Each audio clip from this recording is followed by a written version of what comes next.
Bonjour et bienvenue dans Une minute un livre. Je vous parle aujourd'hui de cet ouvrage, Organisation déviante, organisation criminelle, de Sony Persey, docteur en sciences politiques, Yvon Pesqueux, professeur de sciences de gestion au CNAM, et Kaoula Ben Mansour, docteur en sciences de gestion. Un ouvrage aux éditions L'Harmattan 2026 et un écrit polyphonique et interdisciplinaire qui met en dialogue les sciences de gestion, sciences politiques, sociologie, psychologie ou encore l'anthropologie sociale.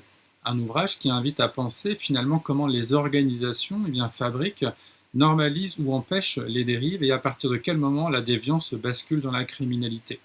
Alors ce qui est intéressant notamment dans l'ouvrage, c'est que les choses ne sont pas figées. En fait, on vous présente un certain nombre de travaux et c'est vraiment en tout cas aux lecteuristes de construire le raisonnement ensuite.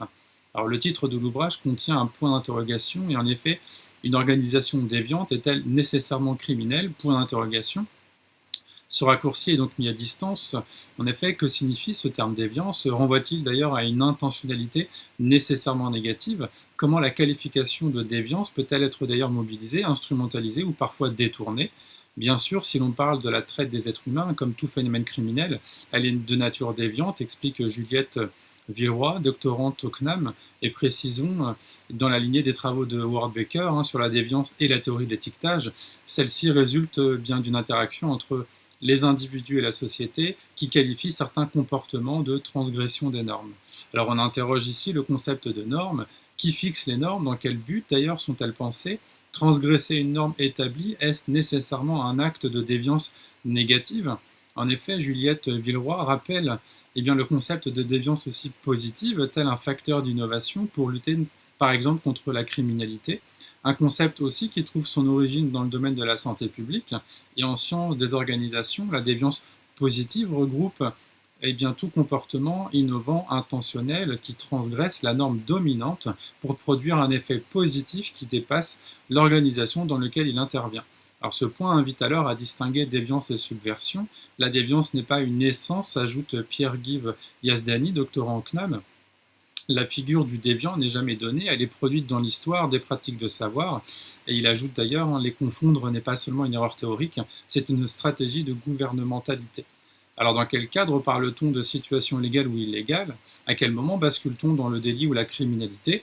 Les organisations, en quête de performance et de compétitivité, s'exposent à une forme de déviance systémique où la transgression devient banale, presque inévitable, et notamment en ce qui concerne le cyberespace, qui ne crée pas la déviance mais la rend accessible, contagieuse et rentable. Le concept d'ailleurs de cyberpaix relève presque du mythe, explique Yanis Martin, lorsqu'il évoque plutôt le cyberespace comme catalyseur de déviance organisationnelle. L'ouvrage s'intéresse également aux dérives de l'enseignement supérieur, où Sony Persey montre comment certaines organisations informelles peuvent favoriser l'impunité de comportements délictueux. On va parler par exemple de harcèlement, de propos racistes, etc. Alors parler de déviance organisationnelle renvoie à parler de transgression, de triche, de mensonge, d'économie informelle, de dénonciation, de lancereuse d'alerte, de confiance et de déviance. Enfin, parler d'organisation criminelle en sciences de gestion, selon Yves Pesqueux, c'est notamment penser le processus de criminalisation. C'est penser le prisme des trois mondes, individuel, organisationnel et institutionnel. Et c'est également penser un système de pouvoir hiérarchique où l'agent organisationnel est un agent ambitieux, ambigu et hégémonique. Il s'agit alors de s'interroger sur le degré d'intentionnalité. En effet, les actions illicites sont-elles intentionnelles ou involontaires? Comment le numérique d'ailleurs brouille-t-il les frontières? Dans un système capitaliste par exemple, les dirigeants et les dirigeantes voient leurs erreurs, les erreurs de manière plus globale d'ailleurs, mais ne les corrigent pas toujours, en particulier quand les dysfonctionnements, entre parenthèses les injustices, les avantagent. Alors ce qui frappe finalement à la lecture de l'ouvrage, c'est que cette criminalité n'est jamais présentée comme une rupture soudaine, bien évidemment, elle apparaît plutôt comme l'aboutissement d'un processus. Le terme processus ressort vraiment dans l'ouvrage. Un processus de banalisation progressive des écarts aux normes lorsque les mécanismes de contrôle, de contradiction ou de régulation cessent de jouer pleinement leur rôle d'ailleurs. Alors vraiment, l'ouvrage invite encore une fois à déplacer le fait de pointer les seules responsabilités individuelles vers des configurations organisationnelles, institutionnelles et politiques qui rendent certaines pratiques possibles, tolérées, voire invisibilisées. Alors retournons en dernière phrase que toute organisation déviante n'est pas criminelle par nature et toutes les illégalités ne sont pas criminelles. En revanche, le livre montre comment certaines configurations organisationnelles peuvent donc progressivement rendre la transgression ordinaire jusqu'à déplacer les frontières entre le tolérable, l'illégal et le criminel.